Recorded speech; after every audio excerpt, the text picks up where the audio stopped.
અંકલેશ્વર નગરપાલિકાના ward number 8 માં આવેલ સુરતી ભાગોળ વિસ્તારમાં ગટર વ્યવસ્થા અને બિસ્માર માર્ગોને પગલે આરોગ્યને ગંભીર જોખમ ઊભા થવાની પરિસ્થિતિ અંગે વિપક્ષ દ્વારા પ્રાદેશિક કમિશનરને પત્ર લખવામાં આવ્યો છે।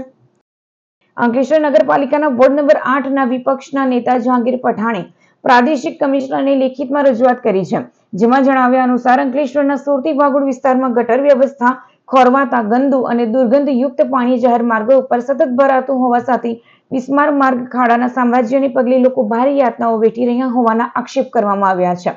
ઉપરાંત આગામી ચોમાસામાં સમસ્યા વધુ ગંભીર બને તેવી શક્યતા વચ્ચે ડેન્ગ્યુ, મેલેરિયા અને ટાઇફોઇડ સહિતના ચેપી રોગોની શક્યતા છે।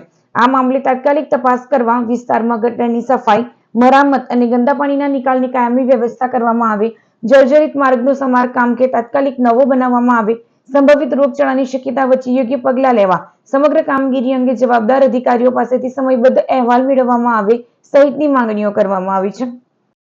સુરતી ભાગળવાળા એરિયો જે વોર્ડ નંબર 8 ની અંદરમાં લાગે આદિવાસી વિસ્તાર, ત્યાં આગળ પાણીની લાઈન લખાઈ છે 100%, પણ સાથે સાથે ડ્રેનેજ લાઈન પણ ખોદી નાખવાથી રોડ પર પાણી ખૂબ ઉભરાઈ ગયું છે, જેના હિસાબે મેલેરિયા થવાના ચાન્સીસ, ટાઇફોઇડ થવાના ચાન્સીસ, ગેસ્ટ્રો થવાના ચાન્સીસ આદિવાસીઓમાં વધી ગયા છે।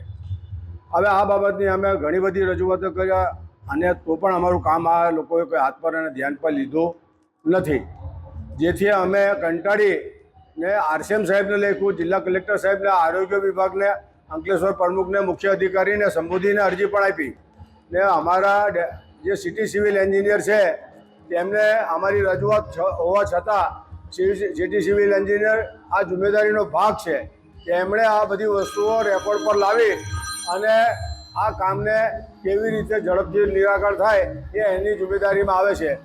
બોલું છું, સુરતી ભાગરમાંથી બોલું છું।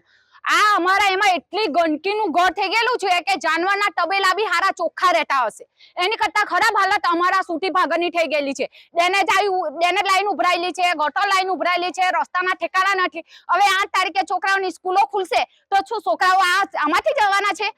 આ મોટી મોટી સોસાયટીઓમાં કેમ તરત જ કામ થઈ જાય છે, જીસીપી ઉભા રહી જાય છે, એક રજૂઆતથી એ લોકોનું કામ થઈ જાય તો પછી કેમ અમારા આદિવાસી વિસ્તારમાં જ કેમ નથી થતું? દર વખતે અમારે આંદોલન કરીને જ કેમ અમારા કામ ઉભા કરવા પડે છે?